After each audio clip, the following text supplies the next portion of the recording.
ఉదయం 8:30 గంటలకు సింగపూర్లోని భారత హైకమిషనర్ డాక్టర్ శిల్పక్ అంబులేతో సమావేశమయ్యారు. సింగపూర్ నుంచి వచ్చే పెట్టుబడులకు ఆంధ్రప్రదేశ్ గేట్వేగా ఉండాలని చంద్రబాబు గారు ప్రతిపాదించారు. ఉదయం 9 గంటలకు గ్లోబల్ అర్బన్ ఇన్ఫ్రా సంస్థ ప్రతినిధి సుర్బానా జురాంగ్తో ఏపీలో గృహ నిర్మాణం, మౌలిక వసతులపై చర్చ.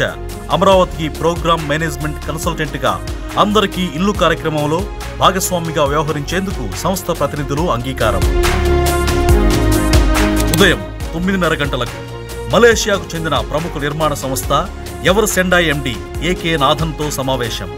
విశాఖపట్నం, కృష్ణపట్నంలలో ఫ్యాబ్రికేషన్ ఫ్యాక్టరీల స్థాపనకు అంగీకారం. ఉదయం 11:30 గంటలకు ఓవిస్ ఆడిటోరియంలో Telugu diaspora from south east Asia కార్యక్రమంలో పాల్గొన్న చంద్రబాబు గారు 1500 మందికి పైగా తెలుగు పారిశ్రామికవేత్తలు, వివిధ కంపెనీల ప్రతినిధులు, పెట్టుబడిదారులు, ఉద్యోగులు హాజరయ్యారు. P4 కార్యక్రమంలో భాగస్వాములు కావాలని తెలుగు వారికి పిలుపునిచ్చిన చంద్రబాబు గారు